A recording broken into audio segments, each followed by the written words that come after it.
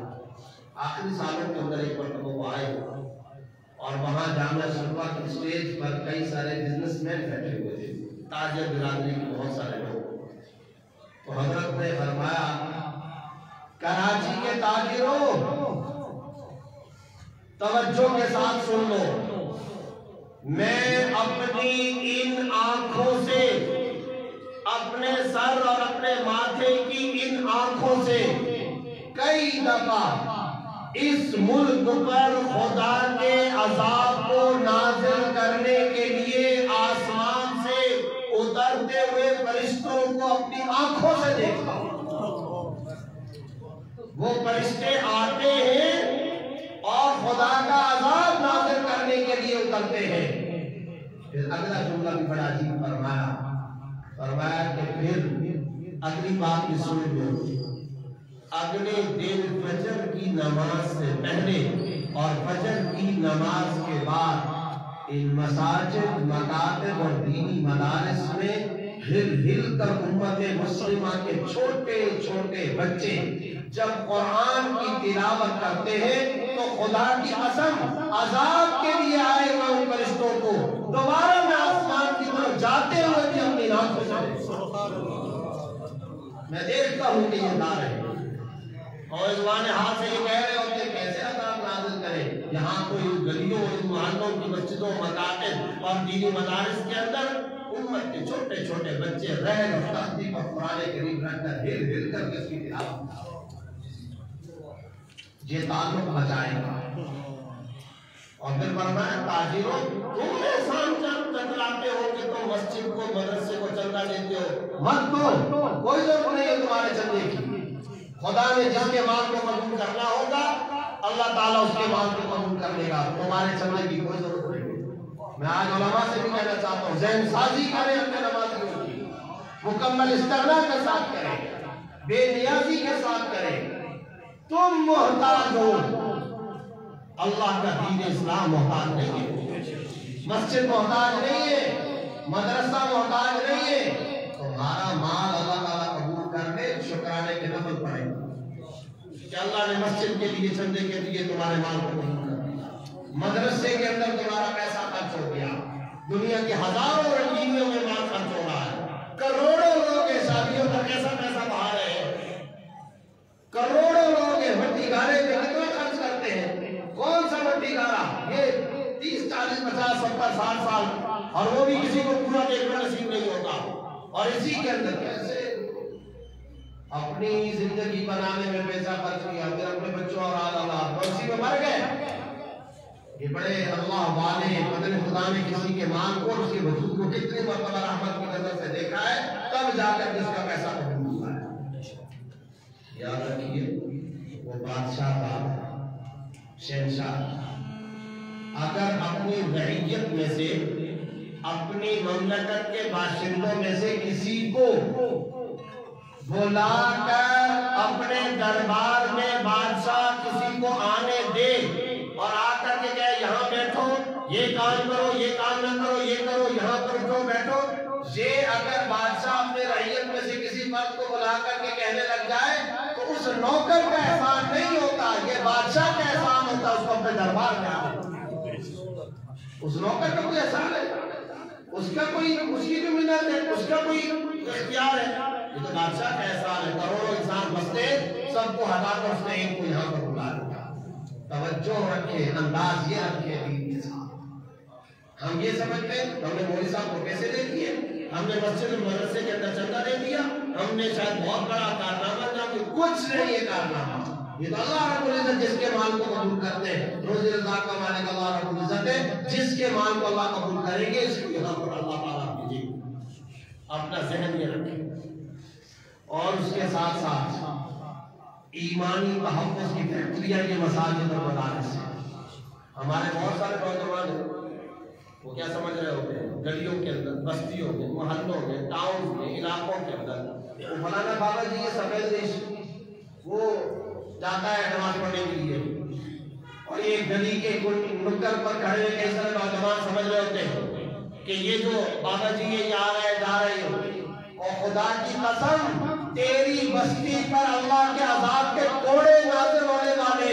اس سفید ریش کا احسان مان، یہ جا کر مسجد میں سجدہ ریز ہوتا ہے. تیری بستی کو اللہ نے عذاب سے بچایا. صاحب یہ نگاہ بدلو. یہ سفید ریش بوڑھا مرا تو خدا کے عذاب کے کوڑے تمہاری بستیوں، ٹاؤن، علاقے اور محلوں پر بسیں گے. یہ جاتا ہے اور اللہ کے سامنے سجدہ ریز ہوتا ہے. پوری بستی کو یہ بچا کر رکھ رہا. پتہ نہیں ہم نے کیا سمجھا ہوا ہے. ہم نے دین کو کیا بھرے پیٹ کی کہانی، فارغ وقتوں کے عمل کرنے کی چیز ہم نے یہ سمجھ رکھا ہے. یہ ہماری ذات کی ضرورت. اپنے آپ کے وجود اور باڈی اور جسم کو آگ سے بچاؤ کا ذریعہ ایمان ہے، اور اس کی یہ ایمانی فیکٹریاں ہیں، یہ تحفظ کی یہ فیکٹریاں ہیں. اسی لیے حضرت مجدد صاحب رحمۃ اللہ علیہ نے ایک جگہ پر بڑی خوبصورت بات لکھی ہے. انہوں نے فرمایا کہ بھائی ہر مسلمان اپنے مرید کو ایک مرید کو خط لکھا پڑے. مکتوبات ان کے بڑے مشہور ہیں. اس میں انہوں نے لکھا ہے کہ تم عالم بن کر کے دین اسلام اور قرآن پڑھاؤ. فرمایا کہ اگر نہیں پڑھا سکتے ہو قرآن پڑھو. نہیں پڑھ سکتے ہو جس مکتب مسجد اور مدرسے میں یہ قرآن پڑھنے پڑھانے والے بیٹھے ہوئے ہیں روزانہ جایا کرو. ان کی جا کر کے جھوٹیاں سیدھی کیا کرو. یہ کام کیا کرو، خادم بن جاؤ، ان کی خدمت کرو. پھر آخر میں کرنا اچھا اگر تم یہ بھی نہیں کر سکتے ہو تو تمہارے گھر اور محلے کی جس گلی کے اندر کوئی مسجد ہو یا مکتب ہو یا مدرسہ ہو وہاں قرآن پڑھا اور پڑھایا جاتا ہو. اور مجدد صاحب رحمۃ اللہ علیہ نے فرمایا جب تم اپنے گھر کے سے باہر نکل کر گلی سے گزرتے ہوئے اس مسجد، اس مکتب اور اس قرآن پڑھے جانے والے مقام، مدرسے، اس کی مٹی، اس کے سیمنٹ گارا، اس کی ہوا، اس کی فضا، اس کی کچی پکی دیواریں، اسے گزرتے ہوئے محبت کی نگاہ اٹھا کر کے دیکھا کرو. خدا کی قسم اللہ قیامت والے دن اس کی وجہ سے بھی بخشش کرتے ہیں. اس کی وجہ سے اللہ تعالیٰ بخشش کر دے گا. یہ جب قبر میں جاؤ گے تو وہ جو محلے کے اندر ایک بستی کے اندر جو مسجد اور جو مدرسہ، وہ جو اس کے ساتھ تمہارا تعلق تھا، وہ تعلق تمہیں قبر کے عذاب سے بچائے گا. باقی دنیا کی کوئی چیز تمہیں قبر کے عذاب سے بچائے گا. اس کو غنیمت سمجھو. یہ ہے اصل. اس کے بعد حضرات علماء کرام کی خدمت میں گزارش، وقت بہت کم ہے، مغرب کا بھی ٹائم ہونے لگا ہے. علم کو تر و تازہ رکھیں. من تفقہ فی دین اللہ عز وجل کفاہ اللہ ما اہمہ ورزقہ من حیث لا یحتسب. جو اللہ کے دین کا صحیح تفقہ، فہم ایک مرتبہ حاصل کر لیتا ہے، اللہ اس کے مقاصد کی حفاظت کرتا ہے. اس کی زندگی کے اہم معاملات کے اللہ تعالیٰ نے حفاظت کفالت فرماتے ہیں. وَرَزَقَهُ مِنْ حَيْثُ لَا يَحْتَسِبُ. اور ایسی جگہ سے اس کو رزق عطا فرماتے ہیں جہاں اس کا گمان بھی نہیں کیا ہوتا. علم آتا ہے، عمل کو پکارتا ہے. جب عمل آ جاتا ہے تو شاہ صاحب رحمۃ اللہ علیہ فرماتے ہیں علم باقی رہ جاتا ہے. لیکن جب علم آتا ہے عمل کو پکارتا ہے، پکارتا ہے، پکارتا ہے. عمل نہیں آتا تو ایک وقت آتا ہے یہ علم بھی رخصت ہو جاتا ہے. کہیں ایسا تو نہیں کہ میرے عالم ساتھیوں کی تربیتوں میں جو جمود تعلیم آتا ہے، یہ علماء کے موجودہ دور کا سب سے بڑا فتنہ ہے۔ جمود، اطمینان، رکے رہنا، علمی ترقی حاصل نہ کرنا، یہ آج کے دور کے ہمارے جدید فضلاء کا سب سے بڑا فتنہ ہے۔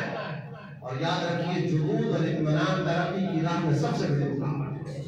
گدلا پانی اگر رکا رہتا ہے تو ایک ٹائم آتا ہے پرندے اور جانور بھی اس سے پانی نہیں پیتے، وہ اتنا زہریلا ہو جایا کرتا ہے، اگر کوئی جانور بھی پانی اس سے پیتا ہے جوہر اور اس رکے ہوئے پانی کے تالاب سے، وہ بھی مر جایا۔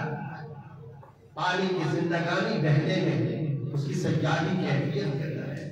علماء مطالعے کی عادت رکھیں، نت نئی کتابوں اور چیلنجز سے واقف رہیں، اکابر کے فتاوی کا مطالعہ اپنی زندگی کا لازمی جز بنائیں، علاقے کے اندر عشر کے مسائل، طلاق کے مسائل، زکوٰۃ کے مسائل، ہر علاقے کی کچھ مخصوص مسائل، پھر آئے وہ زمانے اور حالات کے سیزنل مسائل، ان تمام مسائل کی ہر عالم دین کے پاس ایک فہرست ہونی چاہیے، اور اس فہرست کے مطابق مدلل گفتگو کرنے کا ایک باقاعدہ طور پر کورس اس کو پڑھانا چاہیے۔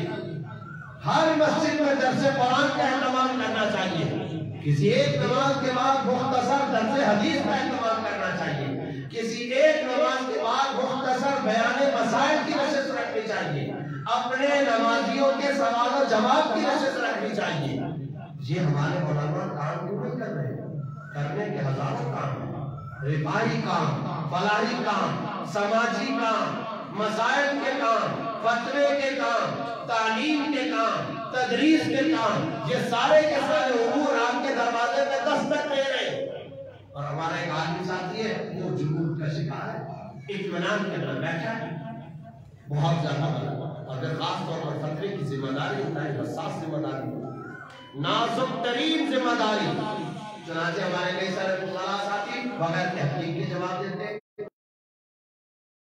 نہیں رکھتے، علم کے ساتھ اپنے آپ کو اپگریڈ تازہ تر کیوں نہیں رکھتے؟ اپنا علم تر و تازہ سرسبز و شاداب کیوں نہیں رکھتے؟ جدید مسائل کا علم حاصل کیوں نہیں کرتے؟ کیوں نہیں اس کی اسٹڈی اور مطالعہ کرتے؟ یہ ہے ہمارے جدید فضلاء کی زندگیوں کا سب سے بڑا چیلنج۔ اور بغیر تحقیق کے کئی دفعہ جواب دیتے، نتیجہ یہ ہے کہ خود گمراہ ہوتے ہیں، لوگوں کو گمراہ کرتے ہیں۔ جبکہ یہ اتنا حساس مفتی محمد الرحمان صاحب اور ان کے رفقا وہ سمجھیں ہر مسجد کے اندر دارالفتاح قائم کرنا بہت ضروری، اور فتویٰ سینٹر قائم کرنا بہت ضروری، لوگوں کے مسائل کے حوالے سے رہبری کرنا بہت ضروری، مگر اس سے زیادہ ضروری ہے تحقیق کے مطابق اور ریسرچ کے مطابق پورے کے پورے علمی واقفیت کے بعد جواب دینا، یہ اس سے زیادہ ذمہ دار ہے۔ حدیث کے اندر آتا ہے اجسرکم علی الفتیا اجسرکم علی النار، جو فتویٰ بتانے میں زیادہ جرأت سے کام لیتا ہے، یہ ہمارے عوامی ساتھی بھی سنے، جہاں پاکستان میں ہر آدمی مفتی بھی ہے، ڈاکٹر بھی ہے، ہر آدمی مفتی ہے، ہر آدمی ڈاکٹر ہے، 4-5 بندے ٹیبل ٹاک میں بیٹھے ہوئے ہوں گے اور ہوٹل میں بیٹھے ہوں گے، گھر میں مہمان آئے ہوئے بازار کے اندر بیٹھے، کسی نے کہا کہ یہ مسئلہ ہے، ابھی وہ بیچارہ مفتی تو سوچ ہی رہا ہوگا اگر وہ بیٹھا ہے کہ میں اس کو کیا جواب دوں، کیا مجھے ساتھ بیٹھا ہوا ہے نا لنگوٹیا کسان ساتھی، ہوٹل کا حقے والا، وہ جو چائے والا، سبزی بیچنے والا، نہیں یہ تو یوں نہیں، اس کو یوں نہیں کیوں کرو؟ بھائی تو مفتی ہو، کیوں بغیر تحقیق کے شرعی مسئلے کے اندر بات نہیں کرتے ہو؟ حدیث کے اندر کیا آ رہا ہے؟ جو فتویٰ بتانے، شرعی مسئلہ بتانے میں زیادہ جرأت سے کام لیتا ہے، وہ جہنم کے انگارے پکڑنے میں زیادہ جرأت سے کام لے رہا۔ اور ایک اور روایت میں آیا اجرؤکم علی الفتیا اجرؤکم علی النار اجسرکم علی الفتیا، جو مسئلہ بتانے میں زیادہ جسارت، بے باکی اور دوڑنے کا معاملہ کرتا ہے، وہ لپک کر تڑپ کر جرأت، جسارت اور بے باکی کے ساتھ آگ کے انگاروں کو اپنے ہاتھوں کے اندر پکڑتا ہے۔ امام مالک رحمۃ اللہ علیہ کا نام تو سنا ہے نا، ہم سب نے سنا ہے، کون ہے؟ فقیہ، محدث، محقق امام مالک کے مصنف، امیر المومنین بالحدیث، اپنے زمانے کے سب سے بڑے محدث، اپنے زمانے کے سب سے بڑے امام،